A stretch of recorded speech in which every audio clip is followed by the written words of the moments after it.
Hello, everybody, and welcome to another video here. I am Keith Cork, and I'm joined here by Arnold Cadena here, who's going to help me break down his top tips and tricks for auction drafts. Arnold, how's it going, man? Long time no talk.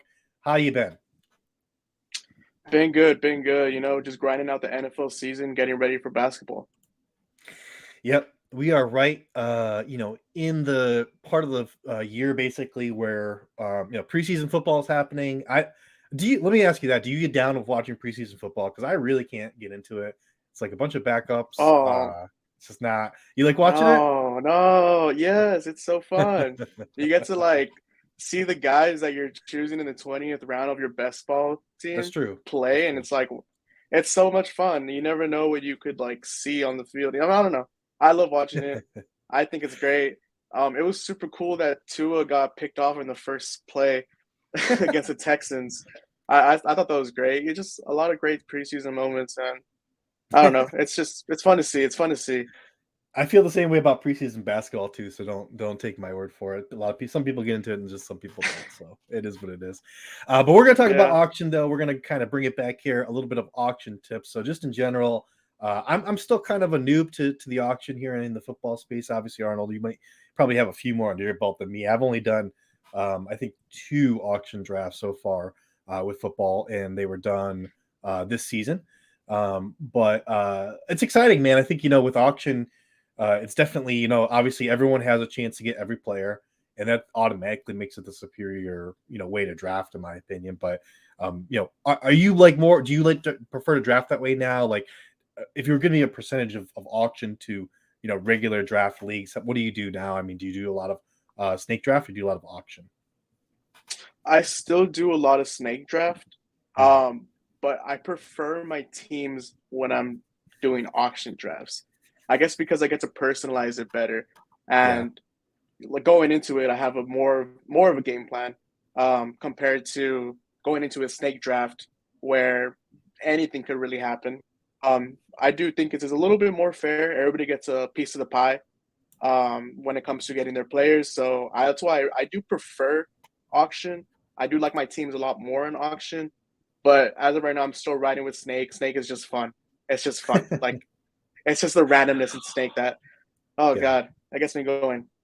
Well, there's also, I mean, most people play Snake, so obviously there's a larger player pool there. So, most of the drafts you're going to get into are going to be Snake drafts. But yeah, I think, I mean, I really do think we're going to see more auction drafts become more and more popular as the kind of competitive space in these fantasy sports gets bigger and bigger, as this sports gambling gets bigger and bigger. Because like I said, you can, like you said, you can pair guys that you wouldn't normally be able to pair in a snake draft just because ADPs are so where they are. People follow ADPs so religiously. In an auction, it doesn't matter if you want that guy, go spend that money. You can go get that guy. So if I want to spend Hmm. half my budget on two guys to pair them, I can do that. Not necessarily the smartest move, and we'll talk about that in a minute. But that's something that you can certainly do. There's a lot of freedom there. The freedom there is the really cool part. So, Yeah. well, let's just jump right into it, man. I mean, you kind of have these, and I believe I made this article free for everybody. So if you haven't checked it out already, Arnold did a fantastic job. 10 tips for your auction draft. It's live on sportsethos.com now. If you don't have the Sports Ethos Fantasy Pass or All Sport Pass, go get it. It's super duper cheap, $4 a month for the Fantasy Pass for NFL. All Sports $7 a month now. It's going to go up to 10 once that fantasy draft guide for basketball drops. But even if you don't have it, you still get this. And I was looking these over, and the first one here, go in with prior knowledge. I guess I've talked a lot here. Why don't I just have you explain that to me, kind of in your own words? What does that mean to you? I didn't mean for it to come out so vague. Obviously, you're supposed to go into every single draft with prior knowledge. Yeah, But the biggest takeaway of this is that when you're playing a snake draft, you get to see the ADP and how everybody's drafting. And of course, you still see it whenever you're electing in an auction draft, but it doesn't weigh as much as it would in a snake draft. So going into it, it's best to have your own rankings. It's best to see where you value these players at. It's best to see how other players are valuing the players around you. So I mean, do your drafts, do your snake drafts, do your auction drafts. A lot of them, especially if this is going to be your first year, I would recommend doing a lot so you see how much money is actually going into these players. Because I remember the first time that I did auction, I was freaking out when I saw a player go for like $75.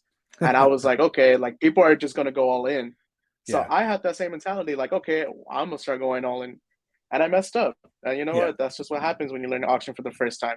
But yeah. when you go in with that prior knowledge and you see like how everything is getting valued, I think you could have a better understanding of what you're going to get out of every single draft. Yeah.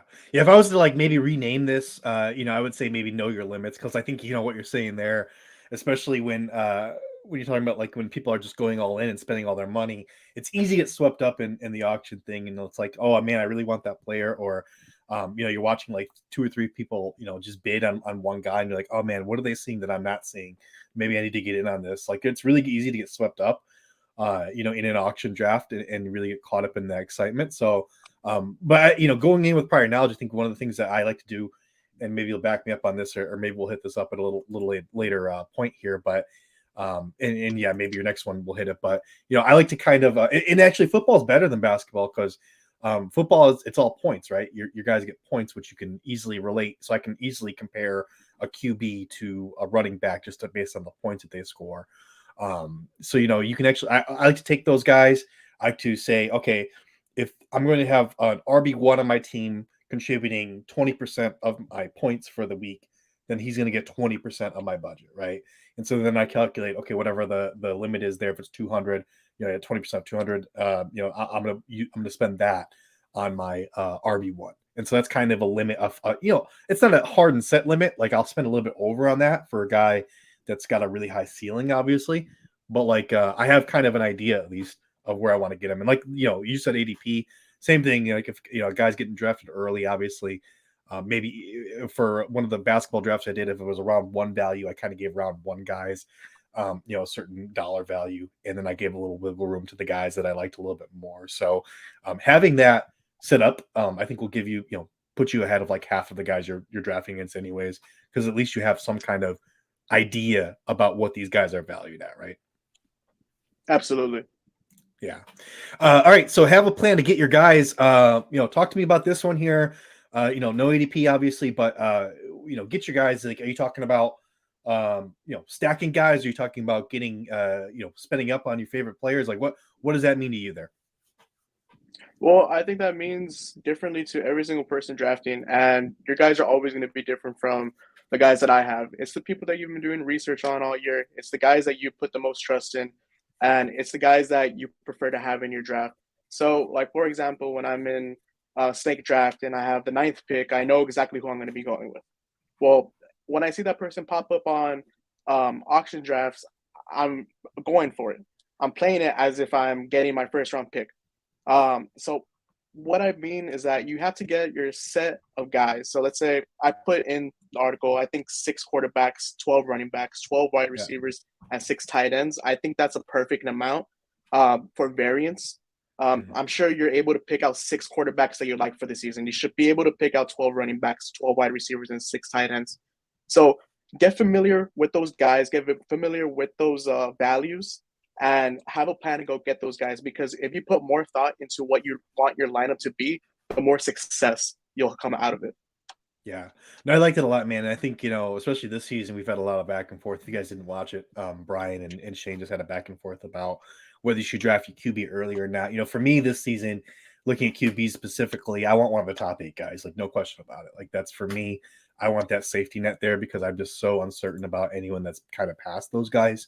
I want to see a floor on my QB. So like, that's an easy choice for me if I want, a group of QBs I want to get. That's 8 guys right there that I'm interested in having. So I like that strategy a lot, man. Just having like kind of like a group of players in each position that you want to go get. And then obviously knowing a little bit about what they're worth would go a long way as well. All right, spread your money around. I like this one too. With that one, obviously we're talking about like, hey, don't spend $100 on your QB and then $30 on your RB1. Although there can be a case to made. I mean, there's some variance when it comes position to position, right? Yeah, there is some variance when it comes to position. There's a certain position that get valued a lot higher than others. The wide receivers, the running backs are going to get valued higher than the tight ends and the quarterbacks, obviously, because they provide more fantasy value. Right. But when it comes to spreading your money around, let's just make keeping it simple, don't put your eggs all into one basket. The last thing you want to do is end up with let's say $20 left to spend, and you have four players on your roster. You can't go into a season with four players that is taking up almost 75% of your money, because they're not going to give you the same value that you're spending on them. So I believe that you should be able to get a core of about 8-9 players, and you should be able to use about 75% of your money. I think that's the best way you should be spending it. But just don't try to go money hungry. Don't try getting two guys for $60, $70. Don't spend too much, because then you're not going to get anything out of your actual lineup. And especially when it comes to the later tips, saving your money is going to help you out a lot more. You'll see in a little bit when we talk about it. Yeah, we've got some tips further down that definitely talk about that specifically. But yeah, I mean, you don't go crazy. I know I did a dynasty auction draft earlier this season, like maybe it was about 4 months ago at this point, even before we started doing stuff for Sports Ethos. And I saw guys like Anthony Richardson go off for $121 of $500. That was the overall cap there. And like, I think there's a lot of upside there, but like at the end of the day, when we're doing our drafts, we've got these rookie contracts for these guys, it's like none of them really go over like $15. So like, do I want to spend $120 on my QB, or do I want to wait and draft one for next season and spend $15 and they probably got the same upside as an Anthony Richardson next season? So yeah, I think going a little crazy there, especially from the jump. Now, one thing you can do to use that to your advantage, Arnold, is you can actually do the opposite, right? And this is a common thing that people do in auction drafts is you throw out guys that other people are excited about those guys, and they're going to go spend a whole bunch of money on that guy. So for Anthony Richardson, maybe I'm not super high on him. I don't think he's got that ceiling that everyone thinks he has. So I'll throw him out there so I can get some money out of the pool. There's less money to throw on the guys that I like. So is that something that you do in your auction drafts? I know everyone kind of does it, but maybe you can speak to a little bit more of a wrinkle you had there. Yeah, if you go to tip number 9, it says in the beginning, elect players you don't want. Yeah, and that's honestly, right. I'm skipping ahead. Use this strategy. That's all good. You could use this strategy throughout the whole draft if you're good enough with this, and a lot of it just comes down to league awareness. I think the most underrated part of drafting and being in the league is the league awareness. You have to know the way that your league drafts, and obviously, like, the only people that know that are the people in your league, so everything is always subject to change. But in the beginning, elect the players you don't want, and I've said this, and when you're electing early, your goal should be to elect the best player on the board that you don't want. Yeah. So, for example, like if I had the first election, I'm throwing up Justin Jefferson because personally, as much as I would want Justin Jefferson, he's going to go for $70, $80, sometimes even more, and I'm not willing to pay that. So I would elect him because I know people are going to spend money on him. Further down the line, maybe someone like Ramondre Stevenson, Breece Hall, just guys that I'm not big on. Obviously, subject to change with people and how you draft and how you value other players, but personally, I'm not too high on them. I'm going to elect them, and I'm going to let my team or my league mates spend their money on that player, because I'm not like looking to actually like draft the player. I want them to spend their money elsewhere where I can get my guys, and I have more of an advantage to get my guys than they would have an advantage to get the guys that I want. Yeah. So I think electing a player like that should be the best way to do it. Yeah. And just to return to the earlier, point of spreading your money around, I think, ultimately what you should have in front of you is you should have a roster of like, hey, I need to have a QB1 RB. I'm starting 2 RBs in this league. I'm starting 3 wide receivers. I'm starting 1 tight end and 1 QB. So I've got a roster in front of me where I've got those sections there, and I'm literally putting those guys there. And the guys that you put there need to all be starting level players. You're not going to get, it doesn't benefit you to have a good platoon situation there. Sometimes that works out for people. It might increase your ceiling. If you look back at your best ball drafts that you're drafting right now, and you look back at the end of the season, you're going to see week to week, 90% of your starting lineups are going to be the same guys. Like there might be another guy that slips in there from time to time. Absolutely. But the guys that you want to slot into those positions, those need to be all startable players. So spreading your money around absolutely ensures that you do that there. So let's talk about keep extra money for bargains later in the draft, which I think I actually changed this around a little bit for you, so maybe not your Mhm. words originally, but yeah, Yeah, yeah. go ahead. So keep money for extra, for bargains later. So you're talking about, not blowing your load early, obviously still, but talk to me a little bit more about Mhm. that.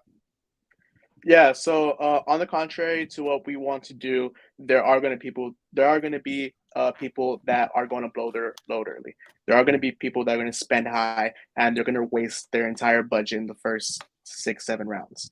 Well, around that time is when you start getting those mid-tier players, the ones that not everybody's going to bid on, but Yeah, you're going to get to a point where a lot of your league mates are probably not going to have enough money to actually bid, or they're not going to want to actually put in a certain amount of money for that player because they don't want to commit to that. So you're going to find a lot of steals in between, and it's going to be very, very random. It's going to be really hard to predict exactly who it's going to be. But for example, last year, DK Metcalf finished, I believe, somewhere in the top 15 wide receivers. Um, his value is probably around $25, $35, and I got him for $15 yeah, because nobody was wanting to commit to that, and they didn't have enough budget to commit to it. I did, and I scooped DK Metcalf for $15, which is an absolute steal for what he did last season. So it's stuff like that. Maybe it's not going to be DK Metcalf. Maybe it's going to be someone else. Maybe it's going to be T. Higgins. Maybe it's going to be, I don't know, his teammate, Tyler Lockett. You never know. But yeah, whoever it is, you want to make sure that you have that extra money on the side so that you could just scoop them. Because yeah, if no one's going to bid on them, if you have the money, you might as well take the shot on them. yeah. I mean, I'll throw out names like, like Alexander Madison or Isaiah Pacheco, like guys that, are those mid-tier, running backs that people aren't super excited about, but they're gonna be on the field. They're gonna get the touches. Like, someone's gonna go crazy bidding on McCaffrey, and they're not gonna have the money to go throw it at a Isaiah Pacheco or whatever, right? Mm-hmm. So those are the Mm-hmm. guys where you can kind of like I said, bargains. I mean, you're getting bargains because you're getting touches there, and that's not as sexy as what you're talking about with DK Metcalf, but at the same time, you're still getting guaranteed usage and stuff like that, and you're not spending a whole lot of money. So I think being able to recognize where the excitement is, and then kind of controlling yourself around that excitement is a really useful tool here. And I'm going to say here, guys, real quick, just going to go ahead and pause and just tell you guys to go ahead and subscribe to the channel, hit a like on the video, please. It helps us reach more eyes, more ears. We really, really appreciate you guys. But we're going to go ahead and continue here. Just make sure you subscribe to the channel here so you can stay on top of everything that we've been got going on here. All right, Arnold. So money fit for bargains later. We like that. I like this one too. Keep an eye on how much money your league mates have, and obviously, you got to keep an eye on your own salary, but also having some awareness about who's strapped for cash out there. So tell me a little bit about that one.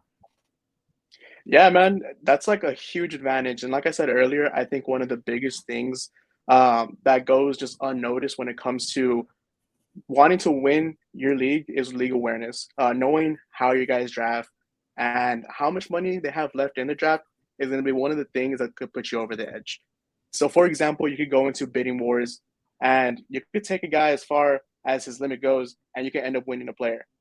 Yeah. As you, if you have that like advantage over them, you're gonna win your league. You're gonna win your draft. You're gonna get the players you want. So being able to keep an eye and having that league awareness is massive. I like when I was doing an auction draft earlier this season, it was I knew I was bidding against the guy that had McCaffrey, and I was bidding for Elijah Mitchell, and so I just kept bidding the guy up until he had to spend like, I don't know, it was something like ridiculous on Elijah Mitchell. I was like, yeah, you want that handcuff if you've got a guy like McCaffrey, and so I just made him, I made him, I did a little price enforcing and made him spend a lot of money there. So having a little awareness in that as well, like just knowing who's on another guy's roster as well as their dollar amounts. I think that's goes a long way towards giving you an edge over guys. Brian has a question here, Arnold. I'm curious to hear if you have anything for this one. Any advice on strategies to use in bigger versus smaller leagues? So do you change things up at all if it's like a 10-team league versus a 16-team league, or do you kind of use just the same strategy in each of them? Yeah, so I actually have been in a 16 team auction draft for the last couple of years. And the strategy that has been working for me that has getting me closer and closer ever since I started, because this was the first league that I ever started doing auction and taking it serious in. Um, so we don't run a tight end, we run an extra flex, and Mhm. 4 wide receivers has been doing me wonders. And it's not like the big name wide receivers; it's just like those mid tier guys. Like I ran with DK Metcalf, I ran with Amari Cooper, Brandon Cooks, Deontay Johnson, um, and I had Devontae Adams. I had Devontae Adams as my wide receiver one, so he was essentially my hero wide receiver. Yeah. Um, and I think that's a good way to go when it goes into like those bigger leagues, playing hero wide receiver and playing hero running back, because you could always get a hero running back, especially if you spend your money right. And if you're willing to invest that into it, then I think hero wide receiver, hero running back for those really big ones can be huge. But personally, I would prefer hero wide receiver and then have those mid tier guys right behind you, because usually you don't run tight end in 16. I just don't think there's enough tight ends to really go around for a 16. So when it comes to the smaller leagues, I would you got to play your league if you're going to be drafting a smaller, definitely, Yeah. because you need at that point you do need to know how your league drafts. If it's serious, if it's not too Yeah. serious, then you should be able to have time as long as you're good at money management. Take a look at your bank account. Like you tell Yeah. me, what's your credit score? Keep your ledger. One thing I will say, Brian, bigger leagues, obviously you're dealing with a larger pool of salary.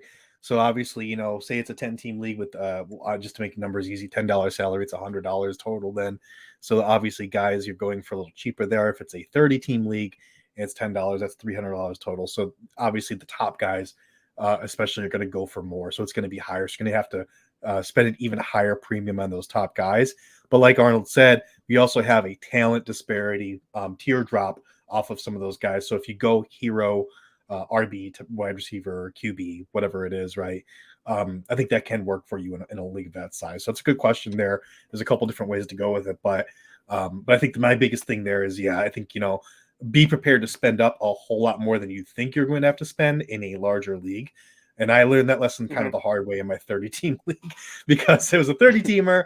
And it was the first auction Jeff I'd ever done, actually. And I was like, wow, these guys are like, that's the one that went $121 for Anthony Richardson, which really, with as many teams as there are in the $500 cap, it wasn't that insane. But still, I didn't want to spend that much of my money on one guy, because, like you said, I want to spread my money around. I ended up with Aaron Rodgers for $50, which I was like, okay, cool, I can deal with that. That's fine. Anyways, all right. That's a So steal. yeah, I thought so. I mean, it's a dynasty league, so he's old. So that I get why he's so cheap. But hey, Yeah, I'll play for this season. That's okay. All right, don't I love that. keep an eye on how many roster spots you have left. I think this goes. We've talked a little bit about this, but and I said the same thing where kind of have to know how many RBs you're starting each week, how many wide receivers. But talk to me a little bit about your roster spots. What are you looking for there usually? Yeah, yeah. The reason why I included it is because I messed up my first time around. I was like sniping guys for $1, and I was like, "Oh, I'm gonna keep doing this." And then they were like, "Hey, by the 10 way, tight like, ends. you don't have any more." I know. They're like, You don't have any more roster spots." See, like, that's it. We did our league in person, so they told me like in person, like, "Oh, you have no freaking roster spots," and I was like, "Oh, okay." Didn't know that. Didn't really pay Yeah. attention. It's huge because you can go hungry sniping for these players that you want. But you also need to consider the fact that you can only hold so many players, and then you only get so many higher spots. So when it comes to drafting in an auction, just make sure that you do have a plan, and that plan also is able to come down to the size of your roster. Don't overshoot. Just keep an eye on the roster spots you have left, and honestly, you can also keep an eye on your league mates' roster spots as well. If you're also taking a look at their money, seeing how much money they can put in certain places, kind of just averaging it out with the amount of roster spots left. That's massive. That's another deep dive that you can definitely do. But I mean, honestly, you should be practicing it. If you're doing it for yourself, you should be doing it for your league mates if you do have the time in between picks. Yeah. And absolutely, and you should be watching also. I know right now, I was listening to Sirius XM. They've got the pros doing kind of their drafts, and so they did their auction draft, and I kind of listened into that a little bit. But you should watch. I mean, I know we're going to be doing an auction draft kind of live here on the Sports Ethos channel, so make sure you guys subscribe so you guys can go ahead and stay on top of that. But watch other people do it, people that are knowledgeable on how they do it, and be prepared, because if you're just walking into an auction draft, it can be a little overwhelming. at first. So make sure that you get a little feel for how the pacing goes, how everything goes. And like Arnold said, being prepared as much as possible ahead of time really, really helps. Just knowing exactly where you want to go, where you want to spend up and all that. Speaking of spending up though, next couple of spots here, I'm actually going to combine these two. You don't want us to spend high on defense. Come on, you're our defensive guy. You don't want us to spend there and QB. So don't spend on your defense or your QB. So talk to me about that one. Now Patrick Mahomes is out there. Let me ask you this about that. Patrick Mahomes is out there, and he's not getting as much action as you think he should get. He's like sitting around $35 or something like that. Are you telling me you're not going to put a little bit on him? No, absolutely not. Really? Oh, that's absolutely not. Okay. Yeah, maybe it's just me though. But so I'm probably the wrong person to ask about the defenses because yes, I am the defensive guy.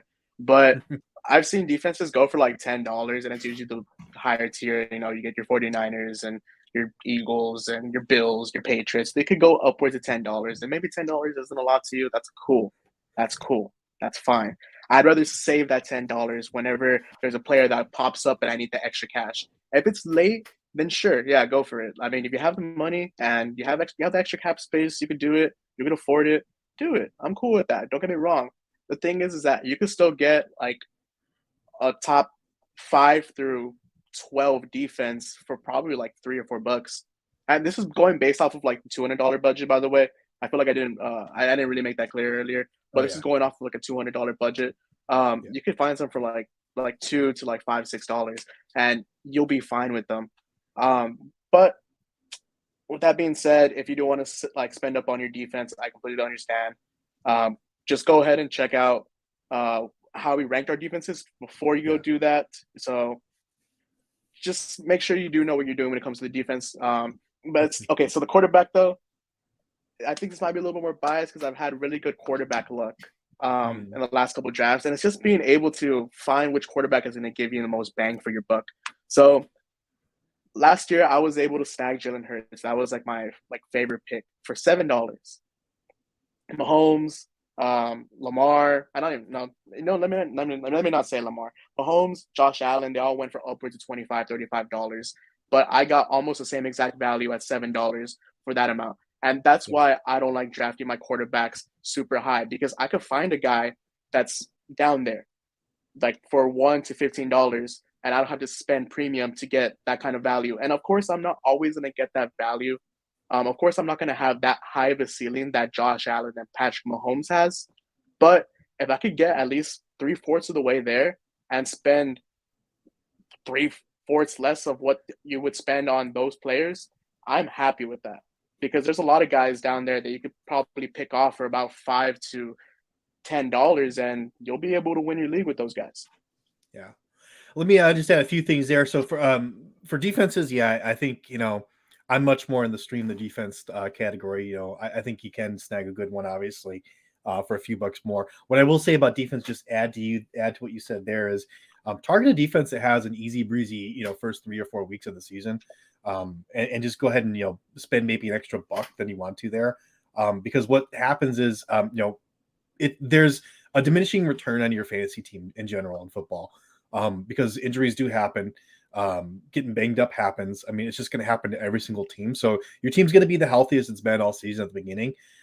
You're going to want that 3 or 4 week, if you can win those weeks. You want that cushion going into that kind of war of attrition towards the middle of the season as people start to fall and stuff like that. So if you can get a defense that has a really, really nice lineup for the first 4 weeks or something like that, with a couple bucks or $3-4, something like that, that's okay. I think you can spend an extra $1 there, but otherwise, I'm for just getting a really cheap one there. And then, QBs, I know we've had a lot of talk about it, and I'm going to throw up Brian, who was actually on our discussion here about whether you should get your QB early or not. I think, last year was kind of an anomaly, and I think that he points it out in his article there. I don't know if you probably need the fantasy pass to read that one there, but it was an anomaly last year with the top 3 guys kind of running away with the QB position, and if you didn't have them, you had a real struggle winning your league. But outside of the last 2 of the last 12 years, it wasn't like that. So 10 out of 12 times, if you get a QB like what you're describing, where it's one of the later guys, you can get by, and if you can't get by, they might even surprise you and have a really good year. Speaking of which, Ryan is asking, who is this year's Jalen Hurts? What's your answer there? Is there going to be a Jalen Hurts this season? That's the question. Maybe not like Jalen Hurts, obviously the way that he plays, because obviously he plays a different style of football. But Yeah. for a person that's probably not going to be as valued as higher, and Keith, you said his name earlier, I think he's a freaking stud, man. Aaron Rodgers. Like, There you you're go. gonna tell me that this guy got a way better offense. He's a Yeah. lot happier in New York. Um, did you see the teams that he took to the playoffs? Yeah. The Green Bay Packer teams, like the bad ones are bad. Yeah. But the thing is, he still took them there. Now you're giving this guy just so many weapons. You're giving him the most optimal situation. How does this guy that won MVP, when was it, 3 years ago? 2 years ago? Mhm. Maybe 2 years off of It was, MVP. yeah. I Yeah, can't just remember about. exactly, but yeah. How Yeah. Go ahead. Yeah, like how can you tell me this guy cannot finish at least like top 7 with the Yeah. kind of experience that he has, the kind of value that he brings to that, and how competitive that division is going to be? Like this guy is going to want to win, and I mean, outside of Josh Allen, Josh Allen's going to be the best quarterback in the division. Aaron Rodgers should be right behind him. So I think you could snipe Aaron Rodgers super late. I've been taking Aaron Rodgers because I just trust him that much. I'm okay with it. Like, even if he burns me, he burns me. I got burned by Aaron Rodgers. Cool, whatever. First time in forever. So I think this year's Aaron Rodgers can end up being this year's Jalen Hurts can end up being Aaron Rodgers. There's a couple of other players that it could be, but I'm like I'm so high on Aaron Rodgers. I don't know. I'm just so high on Aaron Rodgers.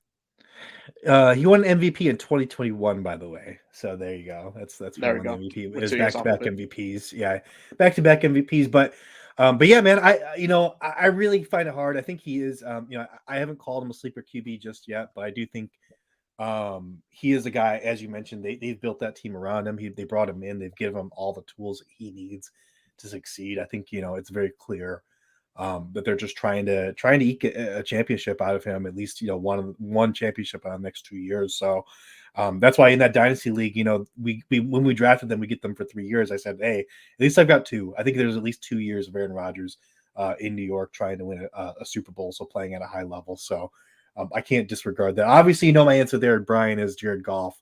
I'm just kidding. He's not going to be that great. But I do love Jared Goff this season. You can't get me off of him. But anyways, no, I don't have an answer for Yeah. I'm going to go Jared Goff. I'm going to go with Arnold's answer there. Okay, last tip we have of the original 10 here is toward the end of the draft, get your sleeper picks in. So explain that one to me a little bit. Oh yeah. Towards the end of your draft, you're gonna notice that not everybody's gonna have any money to go around, and usually people are just at that point throwing up the players that they want. They're throwing up to elect. So Yeah. if you have some sleepers that you just want to throw up to elect, you're probably gonna end up getting them for like $1 for what you elected them for, because nobody wants to, one, spend, two, doesn't have any money to spend, or three, already used all their roster spots. So that's where you get your sleepers in. And towards the end of those drafts, get your sleepers in. I mean, yeah, you could take a risk on a stupid pick. I don't know, maybe like Deuce Vaughn, or Yeah. just something goofy. Tom Brady. Yeah, But you get Tom Brady for $1. There you go. Hey, yeah, if he you get comes out Tom of Brady for $1 retirement, if you're you really want. cooking. Oh yeah, I'm excited. Hopefully, but yeah. So I think you get your sleepers. Obviously, you get your sleepers throughout the whole draft. I mean, if you're doing your homework on the whole draft, you can get your sleepers the whole draft. But those late round sleepers, you can get them for about $1, sometimes 2. Maybe someone will bid, you'll get them for $3.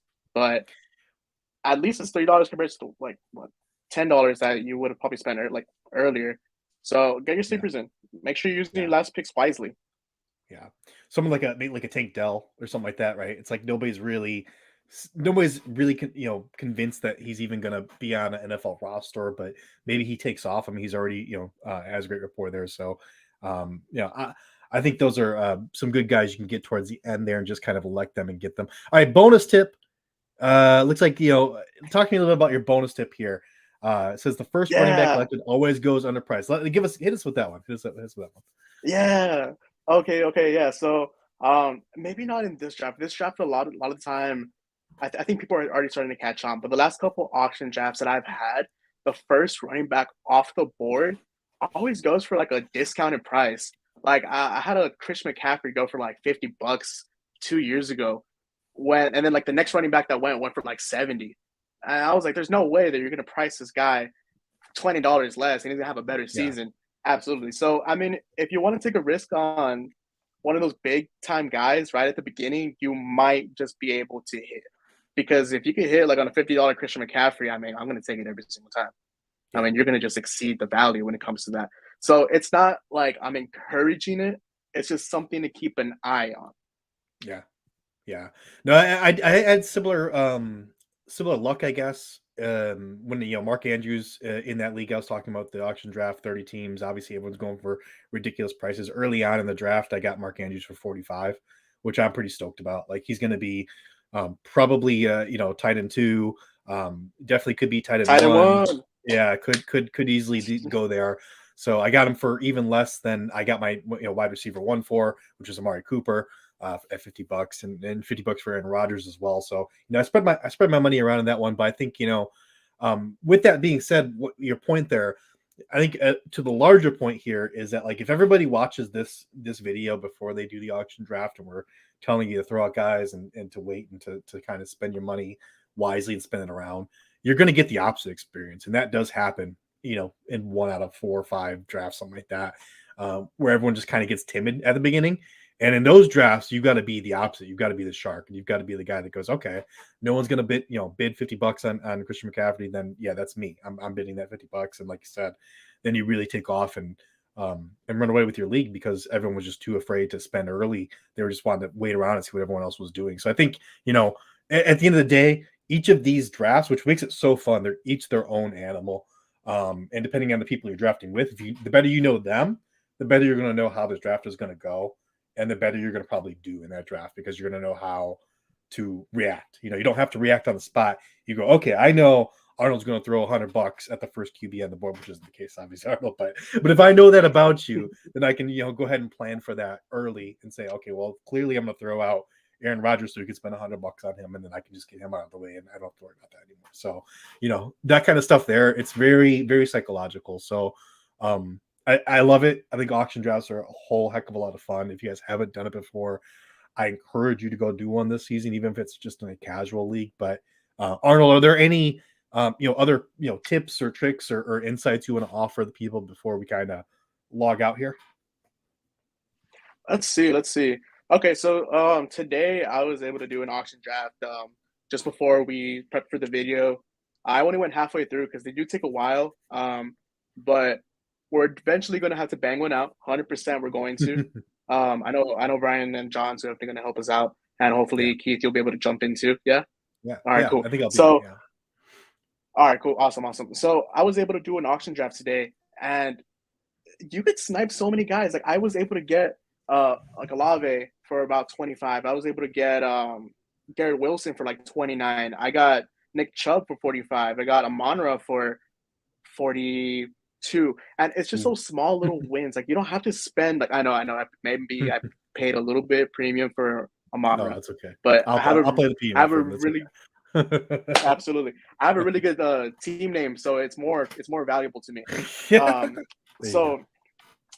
go. So the thing is that those guys are you're gonna find them and you're gonna be able to create an awesome team for maybe like 60 and 70% of your budget. So if you could construct your team for about 60 to 70% of your budget, you have a way better chance of winning your leagues. On top of that, the rest of your budget, that 40%, please use it for depth because it is a long season. Yeah. Injuries do happen. And you don't want to be the person that's going to be scrambling, especially when it comes to that 16 teams, the bigger ones, because the waiver wire is just going to be so depleted at that point. Nothing there. So make sure, yeah. So make sure that you have actual depth and you're not just drafting for the funsies. You really need to make sure that you're actually drafting with intention. I think that's the biggest thing going into any draft as well. Drafting with intention. Make sure that you know what you're doing. Don't go into it stupid. Have a drink afterwards. Never drink before. So, Yeah. I think that's the best thing I could say for drafts and just generally. That's the best way I could put it. There's the best. Yeah, the best tip is to have your kitty cocktails during the draft and then have the real cocktails afterwards. I like it.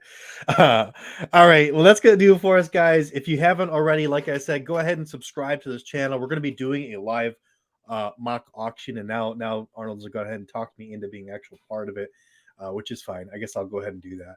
But we're gonna go ahead and get that done here on the channel. So make sure you do subscribe, give the channel or give this video a like so other people can find it. And if you learned something, hey, leave us a comment. Let us know. If there's something we can improve on, let us know that as well. But until next time, I am Keith. You can find me on Twitter here at this, or X, whatever the heck we're calling it now, at this here handle. Arnold, you can find at that handle there. Somewhere over here. IKB stands for I Know Ball, I'm assuming, right? IKB Arnold. Yep. So there he is. And yeah, find us there. Follow Sportitos everywhere. Until next time, guys, we'll take it easy. Laters.